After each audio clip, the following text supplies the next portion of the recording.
days are cooler, nights are warmer, and I put the blame on you. Time moves slow, but my heart beats faster. When these eyes are looking right at you, you give me something to believe in, just what I needed. You're the closest. We've been talking about the majority minority for a while. We're edging up on that, but what does that even mean? No one's actually saying, so what? So what? South Africa had a vast majority of black people in white rule for forever, and it may be coming back. Apartheid was real. Texas is apartheid state. It happens, but just because race is a made up construct, so it's gonna happen because there's no such thing as being white. So stupid. Anyway, there's this guy, Smith, clip number 15, the black, the white guy that says he has 2 adopted sons who are from Uganda. This speaks to what Rachel was talking about. This fear is real because the narrative is so perfect. Oh, can you play it, Smith? The one that says Black Menaces on TikTok with the white guy. That's what the title is. I'm not just making it up. It's right below the Leanne Lord. And I will tell you, I do have 2 adopted black children from Uganda, Africa. Okay. So I'm not racist, married white dude. I feel like I have less rights than anybody else now. Really? Yeah. Why do you think? Because I feel like, if I go get a job, they're gonna pick somebody that has a different gender or black, Spanish, whatever, before they pick me. Even though I have more experience and more qualifications. Why would they do that? Because they get a tax break. The company will get a tax break. I'm totally for if you are qualified to do a job, you should get the job. Right. I'm not against that. Just because you're white, you should get the job. No, if you're qualified to get the job, right. I don't care if you're white, black, pink, purple, sure. Male, female. If you're qualified for the job, you should get the job. Sure. But the assumption is that somehow the black person is not qualified. That's what you're saying. If you're qualified, you should get the job. You're saying that the black person is not qualified, and you have 2 black children. So I'm not racist. Racist. I love black people, but I see that, whiteness, which is why Fearless Fund being sued, yay, affirmative action being overturned, even though white women were the greatest beneficiaries of affirmative action. It speaks to a narrative that is hard to argue with somebody's feelings. Would you? Yeah, when I hear people like that, I mean, that guy, he believes what he's saying. Like, he believes that what he's saying is factually correct, right? Yes. And so I almost feel some sympathy for him because he's been so deeply misinformed and he sincerely believes these things. And that makes almost that, in a weird way, that takes him out of the universe of a malicious figure for me. He's just genuinely been misinformed. I remember being a young professional practicing law, eager to pass the bar and start practicing at a big firm with my kind of crew of 1L lawyers back 20 years ago.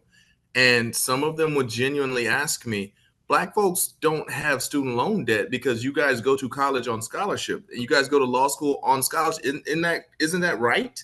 And so there has been for at least 40 years now, we're talking about 2, if not 2.5 generations of educated, functional professionals, not redneck, toothless racists who believe that there is real economic incentive and professional incentive, financial incentive to minority status and blackness in this country. And not only do they believe that, but they also believe that it significantly disincentivizes whiteness and white maleness and white straight maleness in this country. And when you have that kind of misinformation and you begin to align yourself with other people who are experiencing that same echo chamber, I can see how you can not only become deeply misinformed and problematically misinformed, but even radicalized pretty quickly, as your own life prospects are either going upward or downward. Everybody wants somebody to blame. And if you can blame somebody very easily based on misinformation, let's go right ahead. So I almost feel bad for folks like that, but I can testify that that level of misinformation is out there in a very, very prevalent way. And what do we do with it, Rachel? 866-801-8255. Has anybody else heard this kind of narrative that somehow, the way the country's set up is to, punish white men in particular. It is hampering white men. White men are being discriminated against. That's what they're saying. Even when there's like Boeing issues, it's DEI that becomes the target, right? DEI is why Boeing is happening. No, Boeing needs to stop worrying about its shareholders and shore up its damn rivets and things and tighten up its. It's not DEI, but we keep hearing that. How do we fight that, Rachel? Unfortunately, I got more to add to that from the front lines of, MAGA Watch, right? So, so I actually started first tracking this phenomena and public opinion data probably in 2016 or 17, back when I was a political scientist and did such things as, track the data. So started noticing that white people were more likely to say they faced racial discrimination than Black people in survey data. I mean, think about that. And the number kept going up every GSS iteration, or every national election survey, which is every 4 years, right? Kept going up. Now, if you're monitoring MAGA world, which I do for a living, I'm here to tell you everything that goes wrong, they blame on DEI. They're, attacking right now a really high-end medical school program at UCLA, using diversity DEI policy to argue that the people who've been let in can't perform the test. They all failed the medical entry test or did poorly because it's a top tier program, but they got in anyway. And now they're underperforming and they don't know how to do medicine. And now your doctor is going to be this, undeserving minority that's going to get you killed. That's the kind of information that's pumping out all day, every day across multiple things. And I just did the Don Lemon show. He's got a show now on YouTube, and just, a couple months out of CNN, what he's begun to realize is actually all the audience is online, right? There's nobody watching cable news, but some of these YouTube shows have 10 million people watching them. And, because they don't have editorial processes, they're allowed to report anything that they want. You can complain all you want about mainstream outlets, but they have an editorial process. When I write an op-ed to the New York Times, it gets fact-checked and I get pushed back if I can't cite or source my information. That's not how the digital environment operates at all. And in that, it's very easy to distort DEI. And what has the result of that is, of course, now we're stripping out programs of DEI. And when I was in Georgia, the student body was 9% Black at UGA, in a state that's 30% Black. So clearly it, was not enough DEI, but without it, where's it going to drop back to, right? So it's tied into this white grievance war that we're really, really coming up against in this election. I think all of us on this call at our big ages have some knowledge of political history, and I think we have some intellectual curiosity about all this. Where would each of you all pinpoint the beginning of that white grievance showing up in partisan electoral politics? I was not alive in 1960, but that's where I pinpointed to. Nixon versus Kennedy being denoted as the northern guy, the civil rights guy, so on and so forth. I think it starts there, and I think it moves. There's a very serious kind of that grievance, and that law and order enforcement of that grievance is there during a Nixon and Spiro Agnew being these law and justice guys, these strong arm guys. But then I think you see it in the who introduces it to that professional DC class is probably Lee Atwater in the 80s, peaking with Horton. So this is long before Donald Trump, but I think Donald Trump legitimized it on the highest level and brought in absolute Klansmen like Steve Bannon and Stephen Miller and Sebastian Gorsuch walking around in the White House, real Nazis, with the badges in their pockets, right? And so I think that's the lineage of it in my mind. But where did you all first see this in an electoral context? Rachel.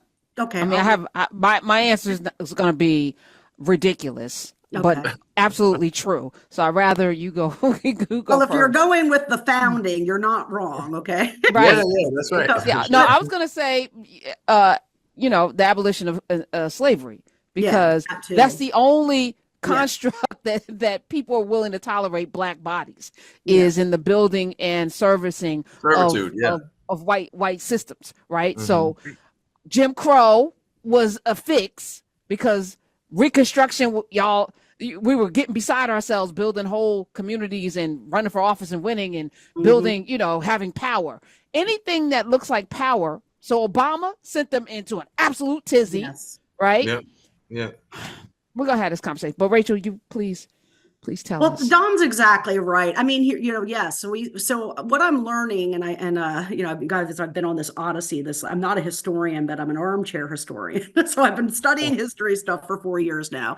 And I've come to the conclusion that we're actually, like, all the history we learned, American history, is discrete events like the Civil War and Jim Crow and this and that. It's all part of one book. And the book started with the founding, or really the importation of slaves, and has continued on. And now we're coming to a next new contentious chapter. But Don, to answer your question, you're exactly right. It's Lee Atwater. It's the Southern strategy. So what happens when LBJ, because Kennedy gets assassinated, when there's a big push for that civil rights legislation, which ends up getting passed in the wake of his assassination, the 1964 Civil Rights Act, right? And that fractures the Democratic Party. At that point, the Democratic Party is a mix of liberal Northerners and, West whatever, but mostly liberal in the North, and then Southern conservatives. And Republicans understand right away that because it's basically the federal government coming in and forcing the states. I mean, literally, they put in election supervisors to physically supervise elections in the South, that there's an opportunity to target white conservatives, because the base of the Democratic Party back then was white conservatives in the South, and get them to break their brand allegiance over civil rights. So it's dog whistle stuff. And I think Stuart Stevens' book really covers this. It was all a lie. And he talks about how they would intentionally racially dog whistle of crime and other things to wedge that white conservative vote away from its brand loyalty. And some of that is also generational replacement. So it's very important for folks to understand, like, you have a ton of migration coming in from other places in the country that are also leading to that. So it's not like, obviously it's not the same guy in the 1960s, the same white conservative that supported segregation and stood in schoolhouse doors, but it is his progeny. Okay. It's only 60 years, guys. So these folks, kids and grandkids, like, his kids are Mitch McConnell, right? And then Mitch McConnell's grandkids are, serving in state legislatures. And, it's really come to me to really made me appreciate that, like, our problem stems from this. It's basically a new, the South will rise again. And we, as you noted, Karen, when blacks made progress from Reconstruction, we gave it all away for the presidency and a deal to get out of the Electoral College tie, right? And ultimately ended up allowing the South to narrative what happened with the Civil War, so that children learning now are seeing statues, federal military bases named after traitors, right? Like, how whitewashed that ends up getting. And you guys know better than anyone that it was all intentional, with monuments and shit that starts in the 50s and the 60s, right? But the problem is now is that the bad guys think they're good guys. They really do. The people that are hyped on this stuff, the guy that you're referring to, they are legit been so radicalized that they think when things start to happen to brown people, they're going to think they're morally justified, just like what the Nazis did with the Jews. And that's why it's very, very bad. My days are cooler, nights are warmer, and I put the blame on you. Time moves slow, but my heart beats faster. When these eyes are looking right at you,